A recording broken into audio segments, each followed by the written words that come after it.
ومن سيئات أعمالنا من يهده الله فلا مضل له ومن يضلل فلا هادي له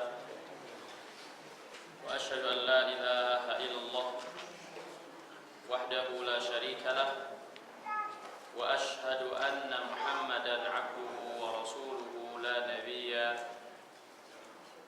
بعده أما بعد اللهم صل وسلم وبارك على محمد وعلى آله وأصحابه ومن تبعه بإحسان إلى يوم الدين. Hadirin yang dimuliakan oleh Allah SWT, alhamdulillah dengan nikmat dan karunia dari Allah kita kembali dipertemukan pada kesempatan malam hari yang mulia ini dengan sejumlah nikmat yang sangat banyak yang kita tidak akan pernah sanggup untuk bisa menghitungnya.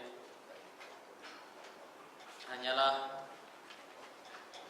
puji-pujian kepada Allah SWT yang mampu untuk kita ucapkan. Adapun perbuatan kita maka sama sekali tidak akan pernah menandingi dan sampai kepada rasa syukur yang sebenarnya. Mudah-mudahan Allah SWT mengampuni kita semua, dan mudah-mudahan Allah SWT terus melimpahkan nikmat dan karunia-Nya kepada kita sekalian hingga akhirnya Allah mewafatkan kita dalam keadaan diampuni dan diberikan rahmat dan karunia-Nya. Hadirin yang dimuliakan oleh Allah, pembahasan kita tentang kisah-kisah dalam Al-Quran ini masih menyambung kisah yang Allah jelaskan dalam surah Al-A'raf. Surah Al-A'raf ayat 175 sampai 177, yang mungkin kisahnya pendek, tidak banyak yang diceritakan. 175 sampai 177 kisahnya pendek dan tidak banyak yang diceritakan, tapi cukup untuk dijadikan pelajaran bagi orang-orang yang ingin mengambil pelajaran darinya, terutama orang-orang yang menisbatkan dan menyandarkan diri kepada ilmu dan kepada agama ini, yang memposisikan dirinya meneruskan perjuangan para nabi dan rasul sebagai orang yang menyeru ke jalan Allah Subhanahu wa taala. Maka kisah ini untuk mereka-mereka sudah cukup, walaupun hanya 3 ayat, sudah cukup sebagai pelajaran besar di dalam melandasi seruannya itu, pelajaran besar tentang tanggung jawab yang besar sebagai pengganti yang meneruskan perjuangan para nabi dan rasul, pelajaran yang besar untuk bisa mengenal dan mengetahui bagaimana seharusnya sikap yang benar ketika membawakan agama yang mulia ini, agar bisa terus bersabar, tegar dan kokoh di atas jalan yang hak dan tidak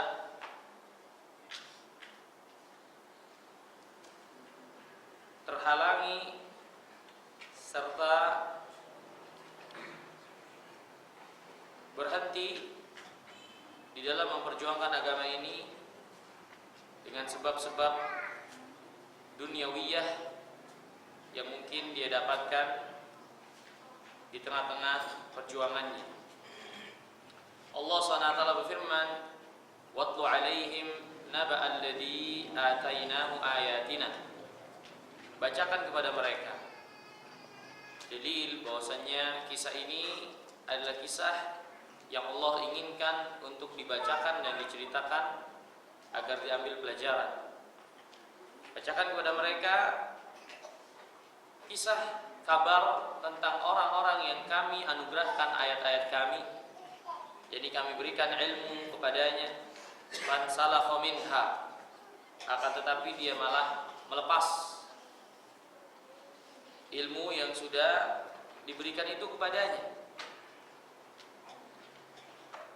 Fa'atba'ahu syaitan, maka ketika dia melupakan ilmu itu, melepasnya, meninggalkannya, maka syaitan pun mengikutinya, menjadi peneman baginya, menyertainya. Fakana minal ghawi, hingga akhirnya dia menjadi orang yang sesat. Walau syi'na la rafa'nahu, sungguh kalau saja kami mau, kami tentunya akan tinggikan derajatnya. Ya, tentunya semua berjalan di atas takdir dan kehendak Allah Subhanahu wa taala. Termasuk orang alim ini, berpalingnya dia, melepaskan ilmu yang ada padanya, itu semua berjalan di atas kehendak Allah. Akan tetapi segala sesuatu memiliki sebab, dan Allah SWT tidak pernah menzalimi hamba-hambanya, melakukan sesuatu dengan keadilan secara tepat. Jika orang yang tadinya Allah anugerahkan ilmu ini, kemudian dijauhkan dia dari kebaikan, dari hidayah, dari taufik, bukan berarti Allah menzaliminya. Akan tetapi memang orang ini pantas untuk mendapatkannya, karena di dalam dirinya tidak ada faktor-faktor yang membuatnya berhak untuk terus dibimbing oleh Allah Subhanahu wa taala. Ini semua atas dasar kehendak Allah. Apa yang terjadi adalah ketetapan dan ketentuan Allah, dan Allah Maha bijaksana dan tegak mengurusi urusannya dengan keadilan. Barang siapa yang Allah anugerahkan kebaikan, maka itu semata-mata karunia Allah. Amal orang tersebut gak akan pernah bisa menyamai apa yang telah Allah berikan kepadanya, sehingga dia berhak untuk mendapatkan karunia itu. Tapi kebaikan semata-mata anugerah Allah yang sangat besar kepada hambanya, tanpa usaha yang berarti dari hamba tersebut hingga dia mendapatkan anugerah dan karunia-Nya tersebut. Dan bagi orang-orang yang Allah jauhkan dari kebaikan dan tetapkan kesesatan baginya, maka kehendak Allah itu tegak dengan keadilan. Ketika Allah menyesatkan mereka seperti Allah menyesatkan iblis, maka Allah tidak pernah berbuat zalim sedikit pun juga. Akan tetapi orang inilah yang disesatkan berhak untuk mendapatkan hal tersebut, karena tidak ada pada dirinya hal-hal yang membuatnya pantas untuk mendapatkan karunia Allah. Tidak ada pada dirinya sebab-sebab kecuali sebab-sebab yang membuat dia mendapatkan keburukan. Sebagaimana Allah SWT berfirman, "Walau alimallahu fihim khairan la asma'ahum, walau asma'ahum latawallau." Tentang orang-orang kafirin, kata Allah, kalau Allah tahu di dalam diri orang-orang kafir itu ada kebaikan, maka Allah akan jadikan dia atau mereka bisa mendengar dan memahami kebaikan. Dan kalaupun Allah perdengarkan, mereka itu pasti akan berpaling juga.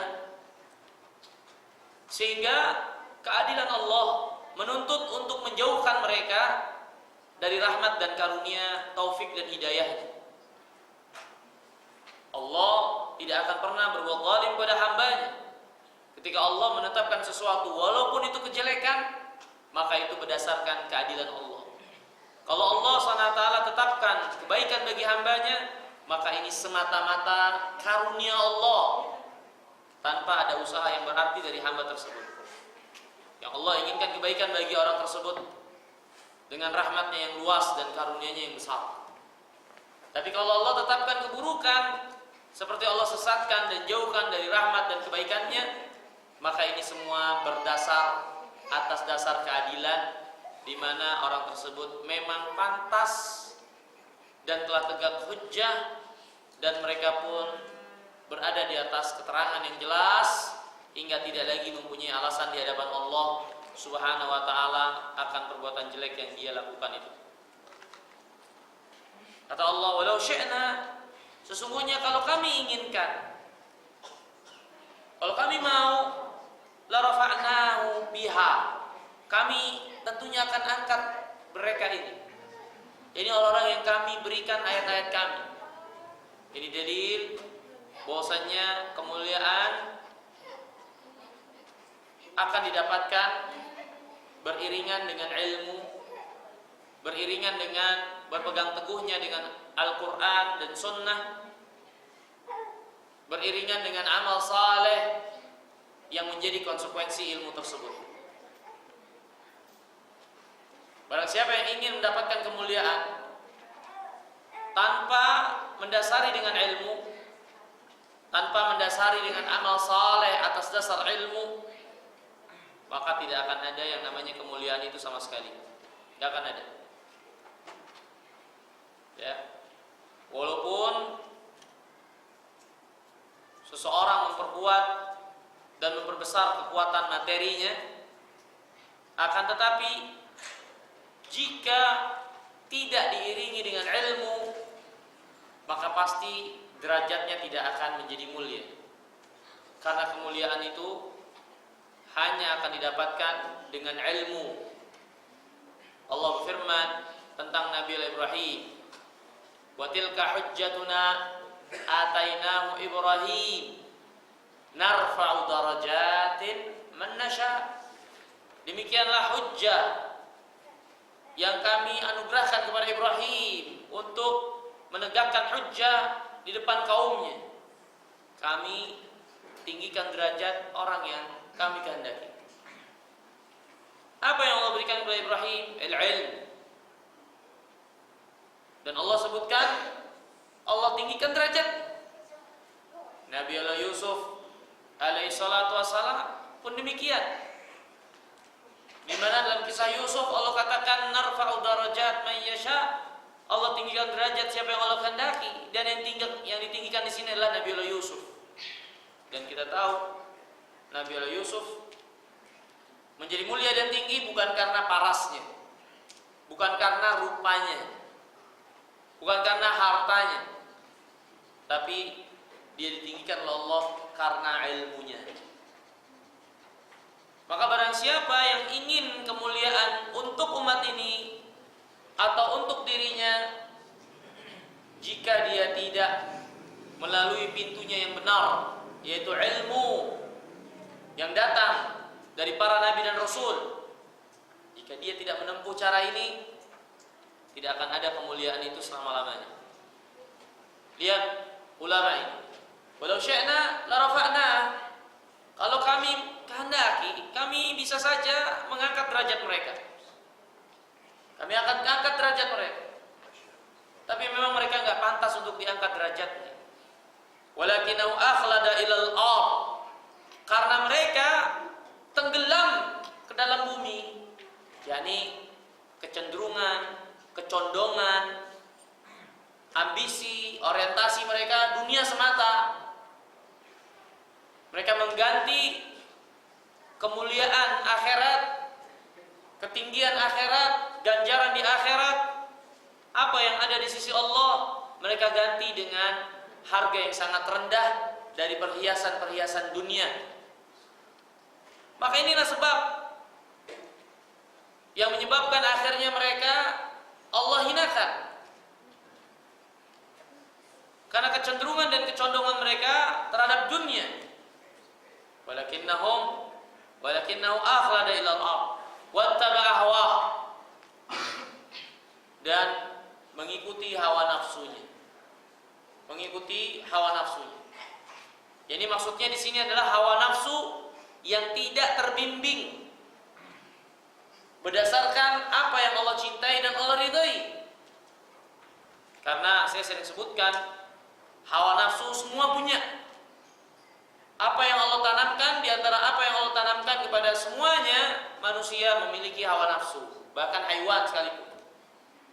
Syariat datang bukan untuk melarang hawa nafsu, tapi syariat datang untuk mengarahkan, membimbing hawa nafsu itu kepada apa yang Allah halalkan, kepada apa yang Allah cintai, kepada apa yang Allah ridhai. Selama jalan yang dijalani apa yang Allah cintai dan Allah ridhai dan Allah syariatkan, maka hawa nafsu itu berarti ditempatkan pada tempatnya.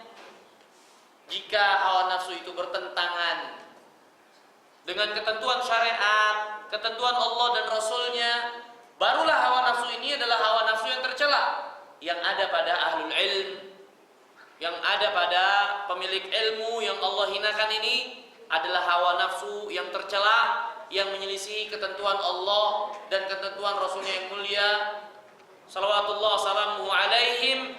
Padahal mereka, posisi mereka yang memiliki ilmu, mereka tahu itu, dan mereka menyelisihi itu dalam keadaan berilmu. Dan kata Allah, permisalan untuk mereka, Allah berikan untuk orang yang seperti ini permisalan yang sangat jelek. Kenapa? Tentunya mereka adalah orang-orang yang berilmu, mereka orang yang tahu. Seharusnya mereka tidak berbuat seperti itu karena ilmu yang ada pada mereka. Tapi justru mereka kesampingkan ilmunya, mereka taruh di belakang ilmunya, dan mereka menyelisihi Allah dan Rasulnya dengan hawa nafsunya. Maka keadaan mereka lebih jelek dari sekedar orang-orang awam yang mungkin mengikuti hawa nafsu. Karena mereka nggak tahu, karena mereka nggak paham, mereka ikuti hawa nafsu, tapi mereka awam. Maka orang yang memiliki ilmu tapi malah mengikuti hawa nafsunya yang menyelisihi Allah dan Rasulnya, maka mereka lebih jelek dari orang-orang awam tersebut. Maka kata Allah, famathaluhu, permisalan mereka itu seperti anjing. In tahmil alaihi yalhaf aw tatruhu yalhaf. Kalau engkau bawa dia tetap menjulurkan lidah, kalau engkau biarkan dia tetap menjulurkan lidah. Sejelek-jelek keadaan, ya, seekor anjing, mereka disamakan dengan seekor anjing yang terus menjulurkan lidah, yakni ketamakan dan kecenderungan mereka itu seperti anjing ini, yang tetap terus menjulurkan lidahnya walaupun dunia itu didapatkan oleh mereka. Dzalika mathalul qaumil ladzina kadzdzabu biayatina faqsusil qasasa la'allahum yatafakkarun. Demikianlah permisalan orang-orang yang mendustakan ayat-ayat kami, maka ceritakanlah kisah-kisah itu agar mereka mau mengambil pelajaran. Agar manusia semuanya secara umum, agar orang-orang yang berilmu itu secara khusus, dan kaum muslimin juga semuanya mau mengambil pelajaran. Ceritakan kisah-kisah itu, karena dalam kisah-kisah itu banyak sekali pelajaran, contoh konkret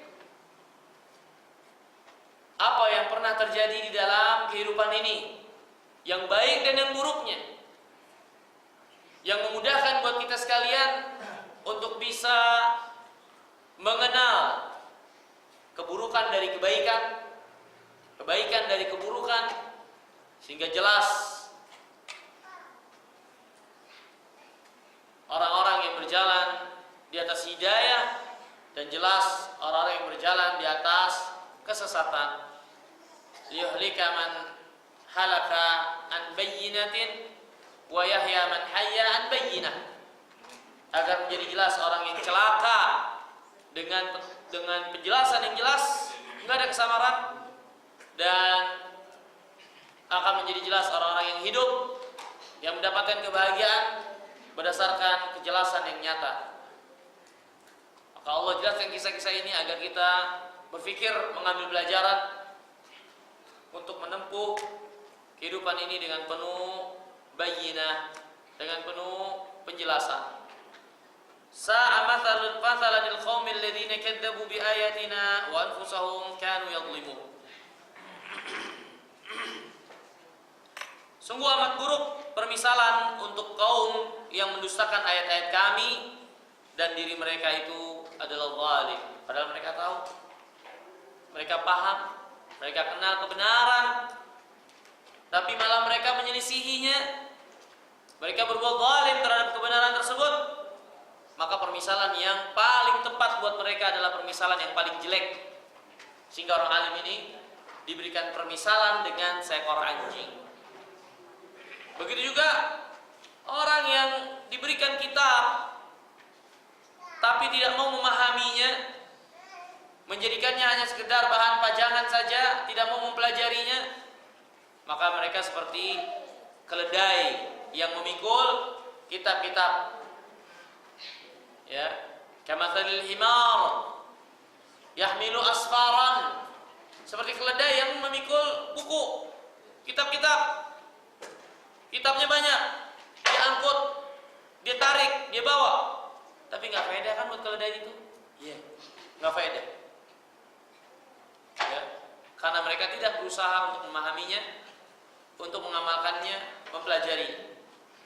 Maka itulah permisalan bagi orang-orang yang tampak jelas ilmu, tampak jelas kebenaran di hadapan mereka, tapi dia malah memilih jalan yang lain. Maka sungguh amat buruk permisalan untuk orang-orang yang mendustai ayat-ayat kami, sedangkan mereka zalim. Mereka tahu kebenaran itu, tapi mereka menzalimi diri mereka sendiri. Maka hadirin dan muliakan Allah SWT, mari kita lihat penjelasan penulis kitab ini, ya, yaitu Abu Islam Shalih bin Thaha Abdul Wahid. Di antara faedah dari kisah ini yang pertama, dia mengatakan al-munsalih min ilmihi madmumun min kulli wajhin wa huwa qad khasira ad-dunya wal akhirah wa dzalika huwa al-khusranul mubin. Al-munsalih yaitu orang yang melepas, orang yang menguliti ilmu yang tadinya melekat ada pada dirinya. Ya. Kalau kita sudah tahu, sudah memiliki ilmu, sudah paham, maka jaga, pelihara dengan amal. Berusaha minta kepada Allah agar Allah SWT membimbing kita mengamalkan apa yang sudah kita ketahui. Jangan seperti orang ini yang menguliti ilmu yang sudah melekat pada dirinya, yang pastinya kalau dia berbuat seperti itu, maka ilmu itu sulit sekali untuk kembali lagi kepada dirinya. Sulit sekali kembali kepada dirinya. Allah menggunakan kalimat insalah yang berarti mengelupas, di mana ini adalah perumpamaan, ini adalah kalimat yang dipergunakan untuk seekor ular yang biasa berganti kulit, mengelupas kulit lamanya diganti kulit barunya. Pertanyaannya, ketika seekor ular mengelupas kulit lamanya diganti dengan kulit baru, apakah kulit lamanya akan kembali lagi? Akan kembali lagi tidak? Ya. Maka begitulah permisalan bagi orang yang memiliki ilmu, bagi orang yang sudah mempelajari ilmu, mengenal sunnah, tapi dia malah berpaling ke belakang, mengikuti hawa nafsunya, padahal nampak jelas dan mudah baginya agamanya itu, tapi dia malah menguliti apa yang telah dia ketahui dari dirinya tentang ilmu yang dia pahami, dia lepas dari dirinya itu semua. Maka ini sangat-sangat tercela, yang bisa jadi itu sebab kebinasaannya dan sulit dia untuk kembali ke jalan hidayah. Terutama orang-orang yang berilmu, yang paham akan din, termasuk kita semua. Al-munsalih min ilmihi madmumun min kulli wajhin. Orang yang melepas baju ilmunya, melepas ilmu yang sudah melekat pada dirinya, mengupas ya, ilmu yang sudah melekat pada dirinya, maka ini tercela dari setiap sisi. Maka orang tersebut adalah orang yang akan rugi dunia akhirat, dan itu adalah kerugian yang sangat nyata sekali.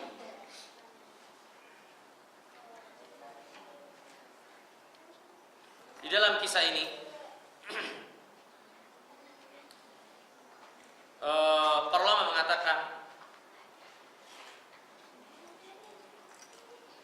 Allah SWT mencela orang alim ini yang melepas baju keilmuannya, bukan melepas baju keilmuan dalam arti dia meninggalkan ilmu.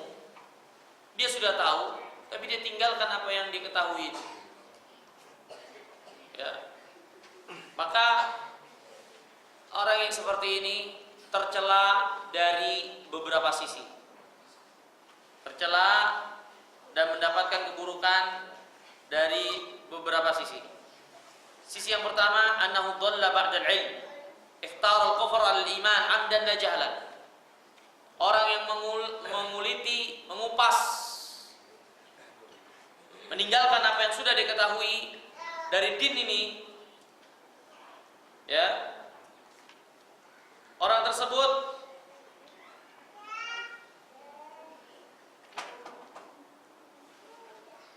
sesat setelah ilmu itu ada padanya, lebih memiliki kekufuran daripada iman secara sengaja, bukan karena jahil. Maka ini satu sisi yang menunjukkan al-munsalih. Al-munsalih min ilmi madmumun. Orang yang mengupas, yang melepas ilmu yang sudah melekat pada dirinya ditercela. Yang pertama, dia itu sesat padahal dia tahu dia. Ini keadaannya tentu berbeda dengan orang yang nggak tahu kemudian sesat. Udah tahu sesat lebih jelek, karena dirinya sendiri yang menyesatkan dirinya dan berpaling dari ilmu yang dia ketahui itu. Ya, kata Allah, "Watlu 'alaihim naba'al ladzina atainahum ayatina." Coba bacakan tentang orang-orang yang kami anugerahkan ayat-ayat kami. Berarti dia tahu ayat-ayat Allah SWT. Tahu ayat-ayat Allah SWT.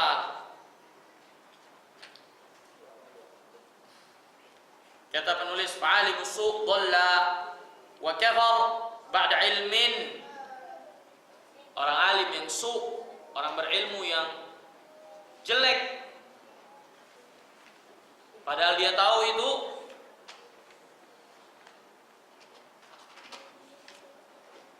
dia sesat dan kufur setelah berilmu. Allah berfirman tentangnya, man yahdillahu fahuwal muhtad wa man yudlil falan tajida lahu waliyan mursyida.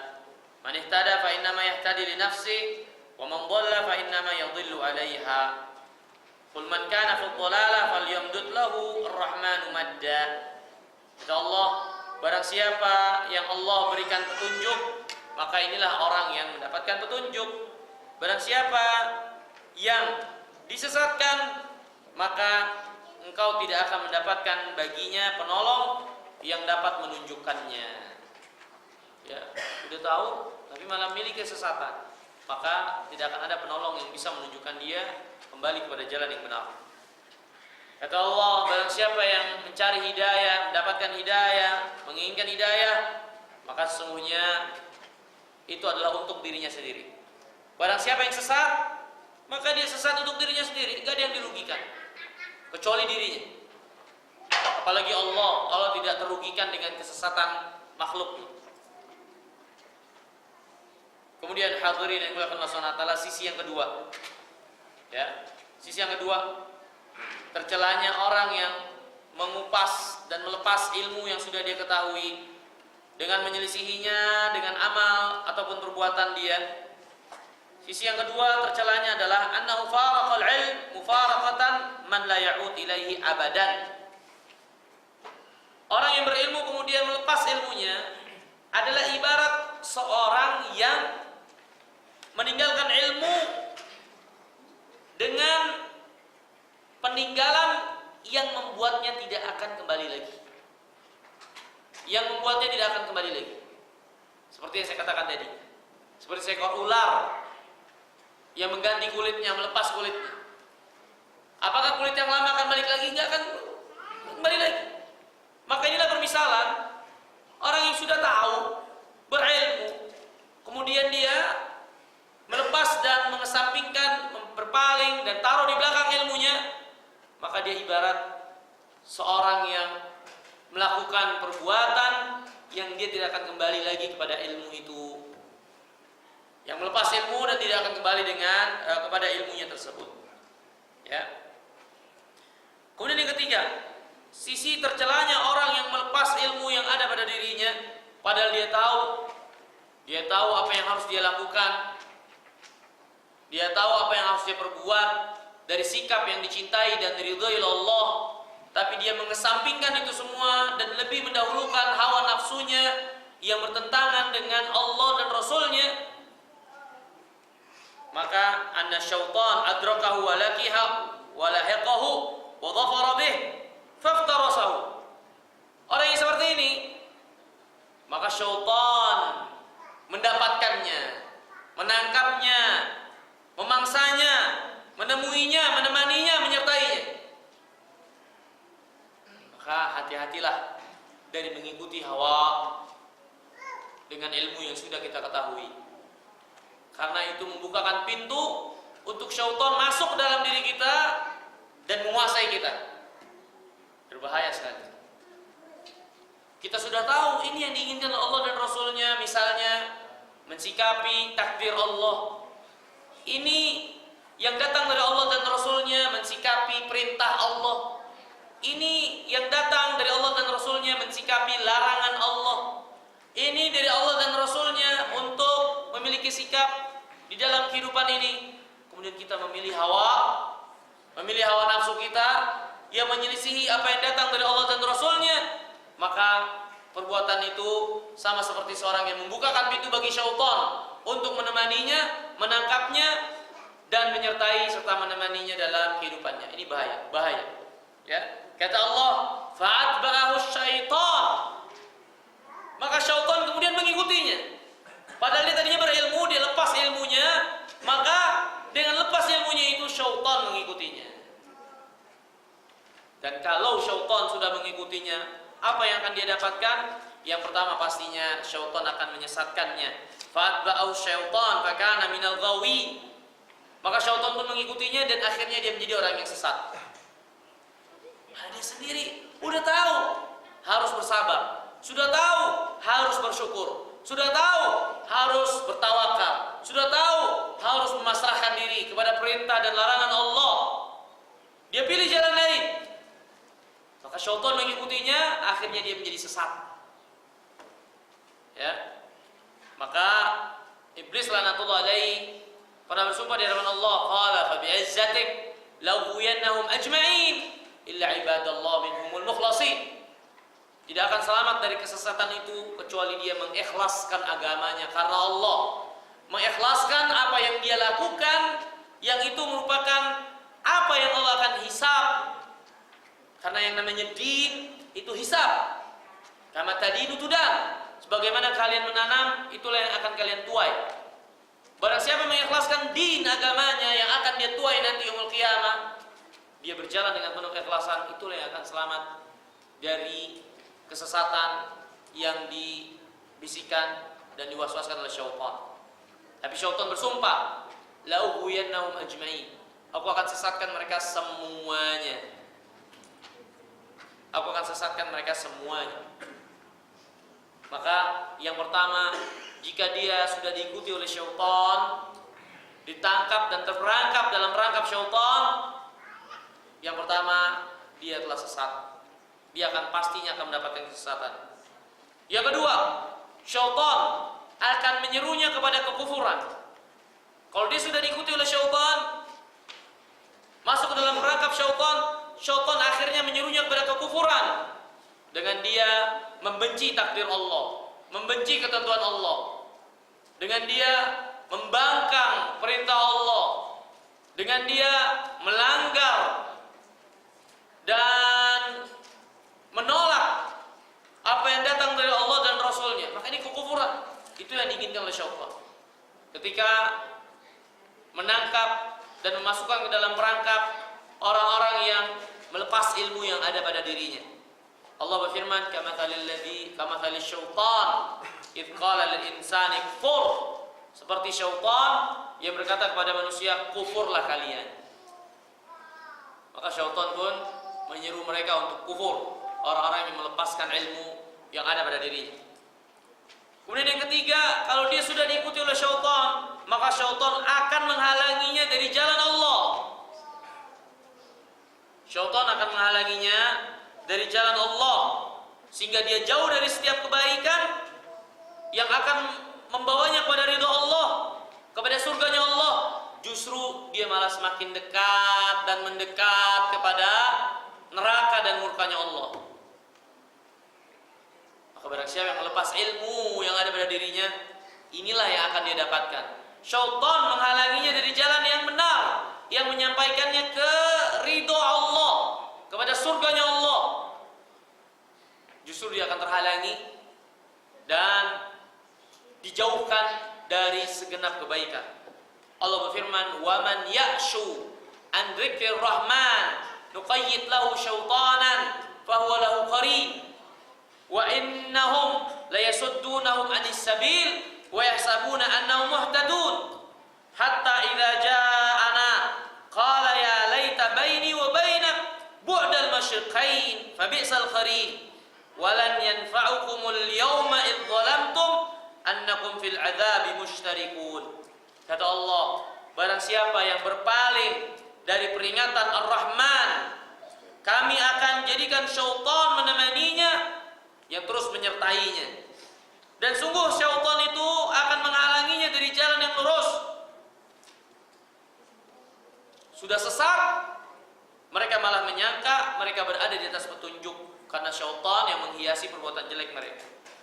Hingga ketika mereka mendatangi kami, mereka pun berkata, alangkah baiknya kalau dulu saya dengan kamu itu jauh sejauh-jauhnya seperti jauhnya barat dan timur. Saling menyalahkan dengan syaitan yang dulu menyertainya. Dan kata Allah, walan yanfa'ukumul yaum. Pada hari ini yaumul qiyamah enggak bermanfaat bagi kalian. Penyesalan kalian itu enggak bermanfaat. Ketika kalian berbuat zalim terdahulu, maka kalian bersama-samalah kalian, syaitan dan yang mengikutinya bersama-sama berada di dalam azab Allah SWT. Na'udzubillah, nasallallahu salamat wal afiyah. Maka ini yang didapatkan bagi orang yang sudah diikuti masuk ke dalam perangkap syaitan, dia dijauhkan dari jalan yang hak. Allah berfirman perkataan iblis laknatullah, qala fabima aghwaytani la'aqudanna lahum siratakal mustaqim. Ya Allah, karena Engkau telah menyesatkanku, aku akan jadikan mereka terduduk dari jalan yang lurus, terduduk dari ibadah, terduduk dari taat, terduduk dari kebaikan, terduduk dari sejumlah apa yang datang dari Allah dan Rasulnya. Malas, tidak mengamalkan, tenggelam dalam kejelekan dan berhenti dari berbuat baik. Itu yang diinginkan oleh syaitan, membuat seorang terduduk dari jalan yang lurus untuk terus menuai kebaikan-kebaikan yang akan menanam kebaikan-kebaikan yang akan dia tuai nanti yaumul qiyamah. Jadi terduduk dia dari kebaikan. Itu yang diinginkan oleh syaitan. Maka hati-hati hadirin yang dimuliakan Allah, dari mengikuti hawa, dari mengikuti keinginan-keinginan diri yang itu jelas-jelas bukan apa yang Allah dan Rasulnya perintahkan, arahkan, ajarkan, tunjukkan. Hati-hati. Nanti diterkam oleh syaitan hingga akhirnya terduduk dan jauh dari kebaikan, malas dari kebaikan, tidak mengamalkan kebaikan dan menyimpang dari jalan yang lurus. Na'udzubillah, nas'alullah salamat wal afiyah. Kemudian yang keempat, kalau syaitan sudah menangkapnya, memenjarakan dan menyertainya, maka syaitan akan memerintahkannya kepada perbuatan fahsya wal munkar, perbuatan keji dan munkar. Sudah, yang ada di kepalanya, yang dikeluarkan oleh lisannya dan amal perbuatannya, keji dan kemungkaran, perbuatan keji dan apa yang Allah murkai, karena syaitan yang mengganggu dan mengiringinya. Ya. Yang kelima, ketika seorang melepaskan ilmu yang ada pada dirinya, yang melekat pada dirinya, sehingga syaitan mengikutinya, apa yang dia dapatkan? Dia akan lupa untuk mengingat Allah. Lupa untuk mengingat Allah. Kata Allah, istahwadha alaihimus syaitanu fa'ansahum dzikrallah.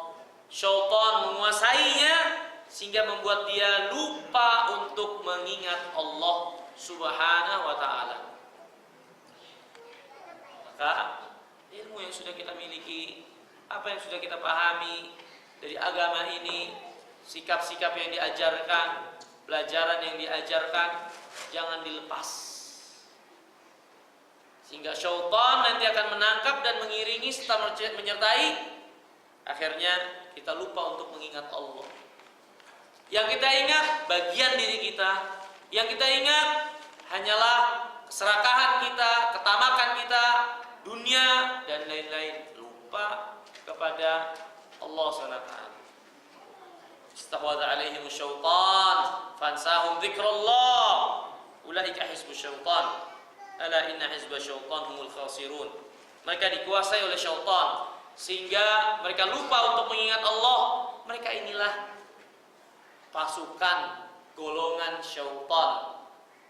Dan golongan syaitan, pasukan syaitan itulah orang-orang yang merugi.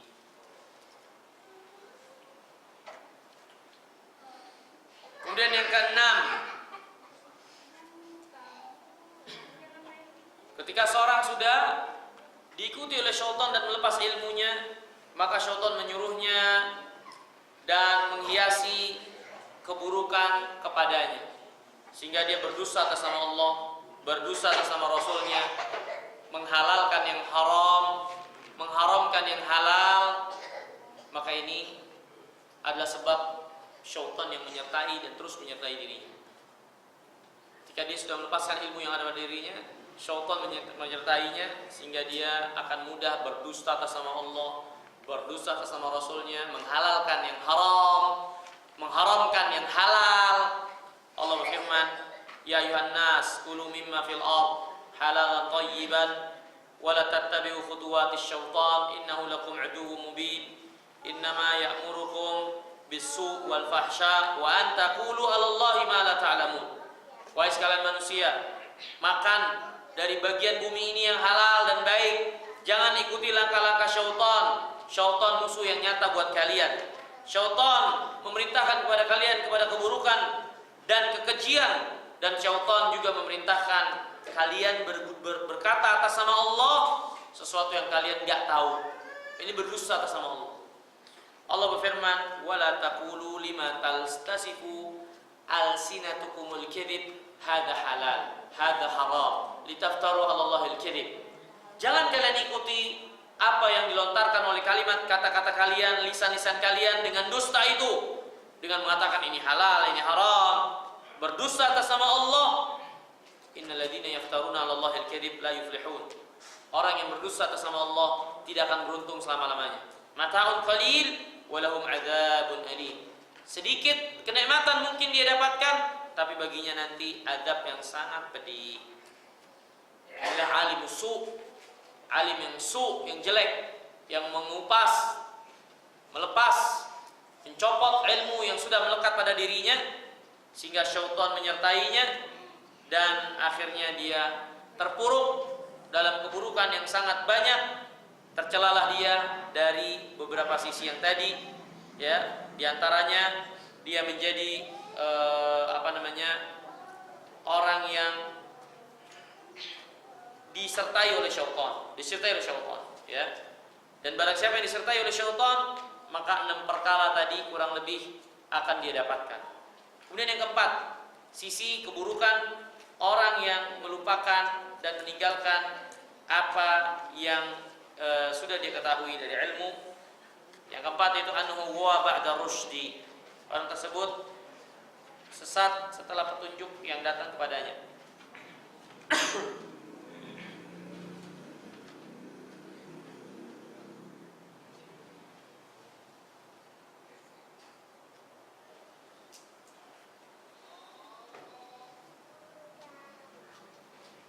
Allah berfirman, fakana minal ghawi. Ya. Kita azan dulu.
Bismillah, alhamdulillah, wassalatu wassalamu ala rasulillah. Asyhadu an la ilaha illallah wahdahu la syarikalah, wa asyhadu anna Muhammadan abduhu wa rasuluhu la nabiyya ba'da, amma ba'd. Yang keempat, di antara sisi keburukan alim yang ini orang yang melepas ilmu yang sudah melekat pada dirinya, bahwasanya orang tersebut sesat setelah mendapatkan petunjuk. Maka perbuatannya ini amat pantas untuk masuk ke dalam firman Allah, sa'asrifu ayati alladhina yatakabbaruna fil ardh bighairil haqq wa in yaraw kulla ayatin la yu'minu biha wa in yaraw sabila rusydi la yattakhidhuhu sabilan wa in yaraw sabilal ghayy yattakhiduhu sabilan dzalika bi annahum kadzdzabu bi ayatina wa kanu anha ghafilin. Dalam surah Al-A'raf ayat 146. Kata Allah, kami akan palingkan ayat-ayat kami dari orang yang menyombongkan diri di atas muka bumi ini. Ini alim, dia berilmu, menolak kebenaran, melepaskan kebenaran dan ilmu yang ada pada dirinya, maka ini adalah orang yang sombong. Kami akan palingkan ayat-ayat tanda kebenaran dari orang-orang yang menyombongkan diri di atas muka bumi ini dengan tanpa hak. Kalau mereka melihat tanda kebesaran kami, tanda kebenaran, mereka tidak akan beriman.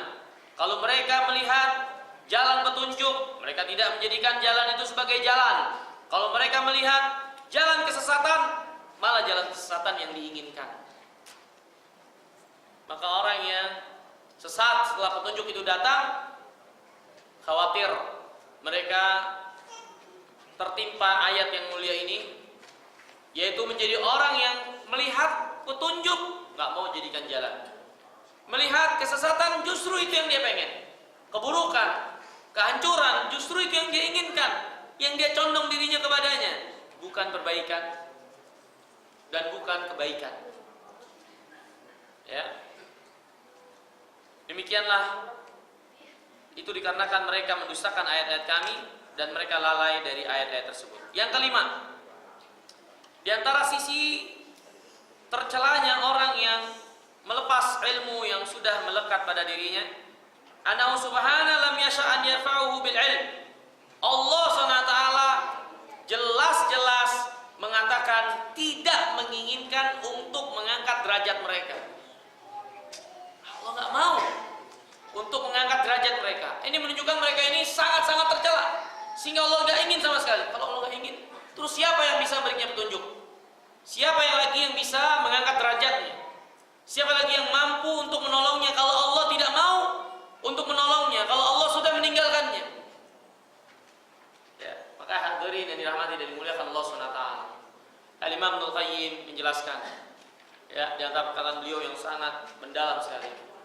Umat ini kalah bukan karena materi atau dunia mereka yang kurang, nah, tapi mereka kalah karena mereka ditinggalkan oleh Allah SWT yang menjaga dan melindungi mereka. Karena kalau Allah sudah tidak lagi menjaga dan melindungi mereka karena sebab mereka yang berpaling dari kebenaran dan jauh dari kebenaran, terus siapa yang mau menolong mereka? Ya, maka lihat, Allah tidak lagi menginginkan, Allah tidak menginginkan bagi orang yang melepas ilmu yang sudah melekat pada dirinya itu untuk Allah angkat derajat. Allah nggak mau lagi. Maka ini adalah jelek-jelek celaan. Kalau Allah SWT sudah nggak mau, terus mau lari kemana? Terus mau berbuat apa? Nabi SAW bersabda, "Wa man yudlil falan tajid lahu falan apa namanya? Wa man yudlil fala hadiyalah." Barang siapa yang sudah Allah sesatkan, enggak akan ada yang bisa memberikannya hidayah. Wa man yudlil falan tajid lahu waliyan mursyidan.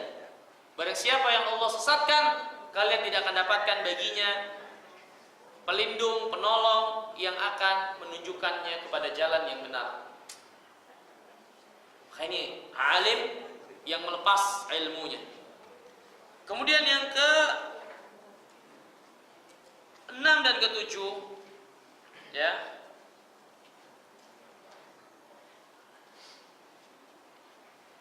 Allah SWT menjelaskan tercelanya orang alim yang melepas ilmunya ini, orang berilmu memiliki ilmu dan melepas ilmunya ini, bahwasanya orang yang seperti ini tuh orang yang rendah, apa namanya, cita-citanya rendah. Cita-citanya rendah. Orang yang motivasi serta cita-citanya rendah. Kalau motivasi dan cita-citanya tinggi, harusnya dia tidak tinggalkan ilmu. Ya. Dan Allah jelaskan bahwasanya dia lebih memilih yang rendah daripada yang tinggi. Yang tinggi itu apa yang ada di sisi Allah, negeri akhirat, ganjaran di sisi Allah, ilmu itu tinggi. Dia malah memilih dunia, dia malah memilih kejahilan, dia malah memilih berpaling. Ini kan semua kerendahan. Berarti dia tuh motivasinya atau cita-citanya, keinginannya itu memang rendah, sehingga dia lebih memilih dunia yang mungkin dia takutkan untuk tidak dia dapatkan, dan dia meninggalkan akhirat yang justru itu lebih baik daripada dunia yang dia inginkan. Maka Allah jelaskan tentang keadaan orang alim yang su' ini, di mana mereka lebih condong dan cenderung kepada dunia dan lebih mengutamakannya, serta meninggalkan apa yang Allah cintai dan apa yang Allah tinggikan dari negeri akhirat. Kata Allah, "Walau syi'na la rafa'nah walakinnahu akhlada ilal ardh." Kalau kami mau, kami tinggikan mereka, tapi mereka tenggelam, akhlad, khulud. Ya, justru malah condong tenggelam ke bumi, di dalam bumi. Ya. Mereka tenggelam, mereka cenderung condong dengan dunia, padahal dunia sudah Allah peringatkan untuk jangan sampai tertipu dengannya. Fala taghurrannakumul hayatud dunya, jangan kalian tertipu dengan dunia. Maka jangan jadikan motivasi, orientasi, tujuan hanya semata-mata dunia. Tertipu kalau seperti itu. Mereka orang yang berilmu tapi melepas ilmunya ini tenggelam dan tertipu dengan dunia, padahal dunia Allah telah sebutkan sifatnya, i'lamu annamal hayatud dunya la'ibun wa lahwun. Dunia itu tidak lain adalah senda gurau dan permainan semata. Mereka orang yang berilmu dan melepaskan ilmunya ini cenderung dan condong pada dunia, padahal dunia, orang-orang yang cenderung dan condong kepadanya Allah janjikan neraka. Allah berfirman, "Man kana yuridul hayatad dunya wa zinataha nuwaffi ilaihim a'malahum fiha wa hum fiha la yubkhasun. Ulaika laysa lahum fil akhirati illa an-nar wa habita ma sana'u fiha wa batilun ma kanu ya'malun." Barang siapa yang menginginkan dunia dan perhiasannya, kami berikan dengan sebab apa yang mereka amalkan dan mereka tidak akan dirugikan. Yang seperti ini tidak ada bagian bagi mereka di akhirat kecuali neraka, batal amal mereka dan menjadi sia-sialah apa yang mereka dahulu kerjakan. Allah berfirman, "Fa amma man tagha wa atharal hayatad dunya fa innal jahima hiyal ma'wa." Adapun orang yang melampaui batas dan lebih mementingkan dan mendahulukan dunia, sesungguhnya neraka menjadi tempat baginya. Maka orang ini berilmu, orang ini tahu, tapi melepas ilmunya dan lebih cenderung dan condong pada dunia, inilah yang akan didapatkan, padahal Allah sudah peringatkan, ya. Dan hadirin yang dimuliakan Allah SWT, Nabi yang mulia alaihi wasallam pernah bersabda, "Inna mimma akhafu alaikum ba'di ma yuftah alaikum min zahratid dunya wa zinatiha." Yang aku takutkan pada kalian adalah ketika dibukakan untuk kalian dunia dan perhiasannya, sehingga kalian condong dan cenderung pada dunia, dan kalian tidak mengharapkan apa yang ada di sisi Allah, atau kurang amaliyah kalian untuk mendapatkan apa yang ada di sisi Allah, sehingga kalian lebih mempertahankan dunia kalian daripada mencari keridhaan Allah SWT. Ini sangat dikhawatirkan oleh Nabi yang mulia salawatullah salamuhu alaihi. Kemudian yang ke-8, di antara sisi keburukan orang yang melepas ilmu yang sudah ada dan dia ketahui annahu raghiba anil huda wa taba'a hawa. Dia benci kepada hidayah, malah senang ikutin hawa. Benci kepada hidayah, tapi malah senang kepada hawa nafsunya. Saya sudah jelaskan tadi apa yang dimaksud dengan hawa nafsu di sini. Hawa nafsu tidak seluruhnya tercela dalam agama. Ya, hawa nafsu adalah sesuatu yang menjadi tabiat yang sudah Allah tanamkan dalam diri manusia. Kecenderungan kepada wanita, anak-anak, rumah, pertanian, pekerjaan, peternakan, kuda, kendaraan. Kita punya hawa yang sudah Allah tanamkan untuk cenderung kepadanya, condong kepadanya. Yang dilarang oleh agama ketika kita memperturutkan dengan membabi buta, melanggar apa yang menjadi aturan syariat di dalam mendapatkan dunia dan menikmatinya. Kita menikmatinya secara berlebihan, melebihi, melampaui dari apa yang Allah SWT batasi, maka ini yang tercela, ini yang dilarang. Adapun hawa nafsu harus ada. Kalau nggak ada, mau makan gimana? Mau minum gimana? Mau menikah gimana kalau nggak ada hawa nafsu? Bisa nggak? Ada nikah nggak pakai hawa nafsu? Ada, tapi ada aturannya. Ada aturannya melalui jalan yang benar, cara yang halal, bukan cara yang haram. Menunaikan haknya, menjalankan kewajibannya, dan lain-lain dari yang diarahkan oleh syariat. Adapun hawa itu hilang sama sekali, nggak akan mungkin dan nggak akan bisa, dan memang tidak diinginkan oleh Allah dan Rasulnya. Ya, tapi yang benar mengarahkan itu. Itulah syariat datang untuk itu, mengarahkan dan membimbing. Ya, nah orang yang melepas ilmu yang sudah ada pada dirinya, ini sebetulnya dia benci kepada ilmu itu dan lebih memilih ngikutin hawa nafsu. nafsu. Ya, walakinnahu akhlada ilal ard wattaba hawa. Tenggelam dengan dunia dan mengikuti hawa nafsunya. Allah berfirman, afara'aita man ittakhadha ilahahu hawa fa adallahu Allah ala ilmin wa khatama ala sam'i wa qalbihi wa ja'ala ala basarihi ghishawah faman yahdihi min ba'dillah afala tadhakkarun. Kata Allah, tidakkah kalian lihat orang yang selalu dan senantiasa memperturutkan hawa nafsunya yang bertentangan dengan syariat? Maka Allah sesatkan dia. Allah sesatkan telinganya, tidak bisa lagi mendengar nasihat. Allah sesatkan hatinya, tidak lagi mau menerima kebaikan. Allah jadikan dalam matanya penutup untuk bisa melihat petunjuk. Kalau sudah seperti ini, siapa lagi yang bisa memberikan hidayah setelah Allah sesatkan orang yang seperti itu? Faman yahdihi min ba'dillah afala tadhakkarun. Tidakkah kalian ingat ngambil pelajaran ini? Itulah orang yang memperturutkan hawa nafsu yang bertentangan dengan syariat. Yang bertentangan dengan syariat. Membabi buta dengannya. Allah tutup telinganya, Allah tutup hatinya, Allah tutup matanya. Terus siapa yang bisa memberinya hidayah kalau seperti itu?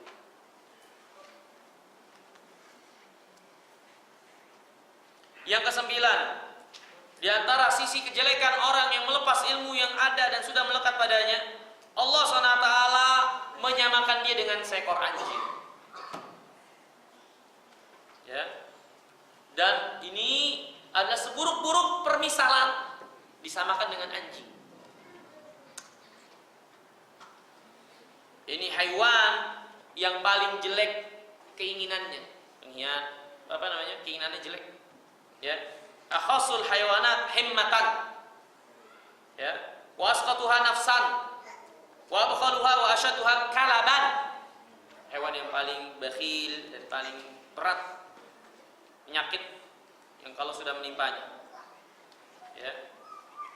Yang ke-10, di antara sisi keburukan orang yang melepas ilmunya, annahu syabbaha lahtahu 'ala dunya wa adamu sabriha anha wa jazaiha li faqdiha wa hirsiha ala tahsiliha bilahdil qalb fi halatai tarkuhu aw al-haml alayhi bit-tark fa hadha al-munsalih min ilmihi in turika fa huwa lahtan ala dunya wa in wu'idha wa zujira fa huwa kadhalik fala la yufariquhu fi kulli halin kalahdil qalb. Ini perkataan yang sangat dalam sekali. Sisi keburukan orang yang melepas ilmu yang ada pada dirinya, Allah memisalkan menjulurkan lidahnya terhadap dunia. Jadi sikapnya terhadap dunia yang menjulurkan lidah itu dengan ketidaksabarannya terhadap dunia, tidak sabar ketika kehilangan dunia, tamaknya terhadap dunia dan ingin menguasainya dia, ketidaksabaran dirinya untuk itu. Allah permisalan keadaan dirinya terhadap dunia, terhadap ketamakannya, terhadap kesedihannya ketika kehilangannya, terhadap ketidaksabarannya ketika kehilangannya. Allah permisalkan seperti menjulurnya lidah seekor anjing ini. Dalam dua keadaan. Ini ketika anjing dibiarkan tetap menjulur, ketika digendong diangkat tetap menjulur. Maka ini permisalan orang yang melepas ilmu yang ada pada dirinya. Kalau dia ditinggalkan, maka dia pun tetap akan menjulur dan condong, cenderung dan haus akan dunia. Kalau diperingatkan, diingatkan pun sama saja. Didiamin, tetap tamak terhadap dunia, digendong, ya, berusaha untuk diberikan pemahaman, tetap saja sama, menjulur juga terhadap dunia. Permisalan yang jelek bukan? Maka inilah permisalan yang kita berlindung dari keadaan yang seperti ini. Itu orang yang melepas ilmu yang sudah melekat pada dirinya. Seperti anjing yang menjulur, dibiarkan menjulur, digendong menjulur lidahnya. Ini menjulur dengan dunia terhadap dunia karena ketidaksabarannya ketika mencarinya, ketamakannya ketika kehilangannya dan lain-lain, kesedihannya. Intahmil alaihi yalhaq atau tatruku yalhaq. Kalau kau ambil menjulur, dibiarkan juga menjulur lidah. Faedah yang kedua dari faedah kisah ini, ilmu syar'i. Yang tadi faedah satu tuh, ya. semuanya. Faedah ke-1 sampai 10 ya. Bagian dari faedah ke-1 yakni sisi tercela dari orang yang melepaskan ilmunya. Faedah yang kedua dari kisah ini, al-ilmu syar'i yarfa'u sahibahu ila afdhalil manazil wal jahlu yanzilu bi sahibihi ila akhbasil manazil. Ilmu syar'i akan mengangkat derajat pelakunya, pemiliknya ke seutama-utama kedudukan, dan kejahilan akan merendahkan orang yang memilikinya ke seburuk-buruk kedudukan. Ini jelas. Yang berilmu Allah tinggikan, dia tinggalkan ilmunya, dia seperti anjing. Saya tidak akan panjang lebar untuk menjelaskannya. Yang ketiga di antara faedah yang ketiga kata penulis, Ibn Adam, fakir wa tabir qabla an tandam. Wahai anak Adam, pikirin, ambil pelajaran sebelum nyesal. Ini kita nih semua nih. Berapa banyak yang sudah kita pelajari, yang sudah kita ketahui dari ilmu, pelajaran-pelajaran yang harus kita amalkan. Maka pikirkan, ambil pelajaran sebelum nyesal nanti. Jangan lepaskan ilmu itu dari diri kita. Jangan kita kuliti dan kupas ilmu yang sudah melekat pada diri kita. Minta kepada Allah ilmu yang bermanfaat, minta kepada Allah kemudahan untuk mengamalkan apa yang sudah kita ketahui. Seperti doa yang diajarkan dalam Al-Quran, Allahumma arinal haqqa haqqa warzuqna ittiba'ah wa arinal batila batila warzuqna ijtinabah. Ya Allah, tunjukkan yang benar itu benar dan mudahkan kami untuk mengikutinya. Tunjukkan yang batil itu batil dan anugerahkan kepada kami untuk meninggalkannya. Seorang tidak bisa menjalankan dan mengamalkan apa yang diketahui kecuali taufik dari Allah, dan seorang tidak bisa meninggalkan apa yang Allah larang kecuali kemudahan dari Allah. Minta pada Allah. Fakir waqtabir qabla an tandam. Ya, pikirin, ambil pelajaran sebelum nyesal nanti. Kata Allah, faqsusil qasas la'allahum yatafakkarun.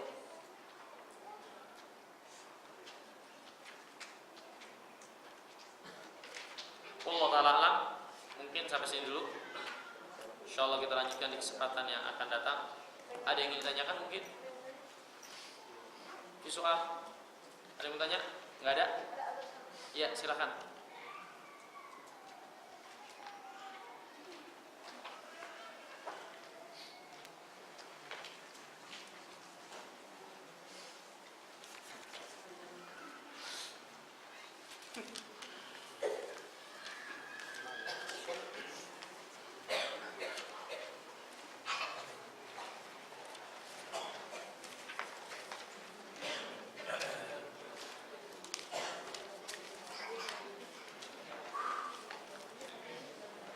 Assalamualaikum warahmatullahi wabarakatuh. Bolehkah selawat Nabi diucapkan untuk mengiringi jenazah?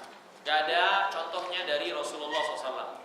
Selawat Nabi dibaca ketika kita sholat jenazah, yaitu setelah takbir yang kedua. Takbir yang pertama baca Al-Fatihah, takbir yang kedua baca salawat seperti salawat dalam sholat. Adapun ketika mengiringinya, Allah itu tidak dicontohkan oleh Nabi yang mulia Sallallahu Alaihi Wasallam. Akhir tahun, old dan new, fenomena umat Islam hanyut. Sebagian mengikuti tata cara orang Nasara, trompet, tur, bakar kembang, bakar-bakar kembang api, menunggu detik-detik pukul 24. Semoga Allah berikan hidayah, amin. Ini nggak bertanya, dia cuma ngasih tahu aja. Ini nggak bisa jawab. Assalamualaikum, waalaikumsalam. Apakah ada contohnya ketika ada orang yang meninggal disolatkan kemudian dibacakan doa selamat? Solat jenazah itu doa, maka sudah itu selesai, nggak ada lagi harus doa-doa secara khusus. Makanya ketika sholat bersungguh-sungguh dalam berdoa. Itu ketika takbir yang ketiga dan takbir yang keempat. Panjang kan banyak doanya. Itu sungguh-sungguh dalam doa. Sholat itu maksudnya adalah mendoakan si mayit. Ya, sholat itu maksudnya adalah mendoakan si mayit. Adapun selesai sholat, maka nggak ada lagi doa-doa khusus yang harus didoakan. Saya sholat, udah bawa, anterin ke liang kubur. Bagaimana membedakan antara orang yang melepas ilmunya dengan orang yang tidak mampu untuk menahan hawa nafsunya lalu maksiat dan kemudian bertobat, akan tetapi lalu maksiat lagi, lalu mohon ampun lagi dan seterusnya. Setelah maksiat dia tahu bahwa apa yang dilakukan adalah sebuah kesalahan berdasarkan ilmu yang dipelajarinya.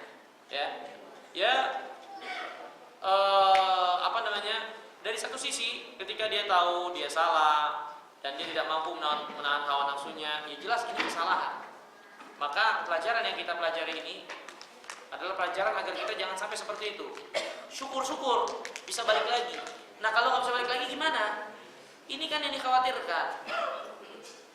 Ya, mungkin dia belum sampai kepada derajat mengelupas atau melepas ilmu itu secara keseluruhan. Tapi perbuatannya itu kan mengkhawatirkan.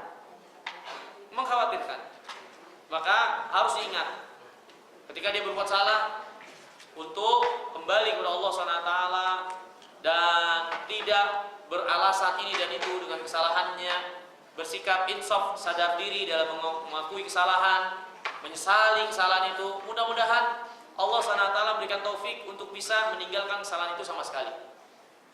Ya, dan dia harus takut bahwasanya kembalinya dia kepada kesalahan itu takut Allah SWT nanti menjauhkannya dari kebaikan. Dan tentunya dengan terus memohon kepada Allah agar diberikan taufik dan hidayah, ya, dan jangan berputus asa dari rahmat Allah untuk bertobat dan meminta ampun kepada Allah SWT. Assalamualaikum. Salam. Bolehkah kita menyebut teman yang baru melahirkan anak hasil zina tanpa mengucapkan selamat?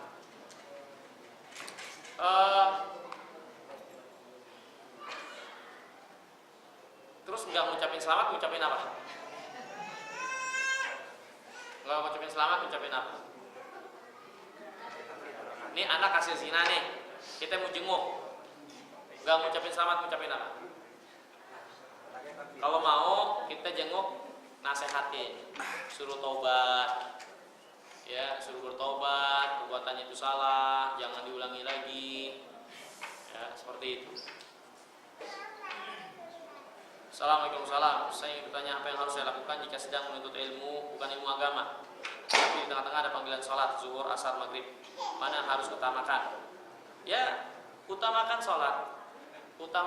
sholat tentunya. Nabi SAW bersabda, ta'arraf ilallah fi raha, ya'rifka fi syiddah. Ingat Allah ketika kalian lapang, mudah-mudahan Allah ingat kalian ketika kalian lagi susah. Kan lagi lapang nih, lagi belajar dunia. Amalin hadis ini. Ketika lagi lapang nih, belajar dunia, datang azan dan nggak ada kesulitan kita untuk sholat, ya deh sholat dulu. Mudah-mudahan Allah nanti mengingat kita kalau kita lagi susah dan kita sangat butuh kepada Allah ketika saat-saat susah. Maka kalau ingin diingat oleh Allah dan ditolong oleh Allah, ketika lagi senang jangan lupain Allah. Dan di lain kasus saya sedang ujian, mana yang harus diutamakan? Kalau lagi ujian kan tentu nggak bisa kita keluar masuk. Permisi saya mau sholat dulu, nggak mungkin. Tapi dia harus perhatikan waktunya. Kira-kira itu mengulur waktu yang sangat panjang, sangat banyak atau tidak? Ya, seperti itu. Dan kalau bisa diusulkan kepada kampusnya agar kalau ujian diberikanlah waktu untuk sholat terlebih dahulu. Seperti itu. Ya. Catatan, dosen dan guru tersebut tidak memperdulikan panggilan azan karena tanggung 1 jam setelah azan baru selesai. Ya kalau sholat maghrib 1 jam setelah azan baru selesai, isya lewat maghribnya. Assalamualaikum. Salam. Bila seorang terjerumus dalam perkara menguliti ilmunya dan condong hawa nafsunya, bagaimana cara agar hati ini kembali ke jalan yang benar? Apa saja kiat-kiatnya? Bertobat kepada Allah Subhanahu wa taala. Bertobat kepada Allah SWT, menyesali perbuatannya, mengakui kesalahannya, dan meminta taufik dan hidayah agar Allah SWT mengembalikannya kepada apa yang Allah cintai dan Allah ridhai. Gak ada yang dapat menolongnya kecuali Allah. Gak ada. Faman yahdihi min ba'dillah. Siapa yang bisa memberikan hidayah setelah Allah? Gak ada, berarti kembali kepada Allah. Lari menuju Allah SWT. bagaimana cara memperbaiki ketika seorang sudah meninggalkan ilmu yang sudah dia dapatkan. Yani cara memperbaikinya ya dia mengamalkan dan jangan meninggalkan lagi. Ya, jangan meninggalkannya lagi. Bagaimana cara syar'i khitan bagi wanita? Apakah najis? Apakah wajib atau sunnah? Cara syar'i khitan bagi wanita itu bidan-bidan itu tahu. Ya, mana yang dikhitan dan tidak boleh berlebihan. Ya, tidak berlebihan dan jangan tidak dikhitan sama sekali. Ya. Bidan-bidan tahu ya. Apakah wajib atau sunat untuk wanita? Kebanyakan para ulama, jumhur para ulama mengatakan untuk wanita mustahab, disukai saja. Tapi bukan berarti untuk ditinggalkan. Kalau kita mampu dan ada kesempatan lakukan. Karena itu lebih baik, lebih mencerahkan wajah dan lebih bisa untuk mengikat atau mengkontrol dari nafsunya. Ya. Jadi hukumnya kebanyakan para ulama sunat, walaupun sebagian mereka mengatakan wajib. Kebanyakannya sunat. Mungkin ini. Nggak ada lagi sampai sini. Mohon maaf kurang lebihnya. Kalau nggak ada pertanyaan lagi, saya kira sampai sini dulu. Kurang lebihnya mudah-mudahan bermanfaat. Subhanakallahumma wa bihamdika, asyhadu an la ilaha illa anta, astaghfiruka wa atubu ilaik. Wassalamualaikum warahmatullahi wabarakatuh.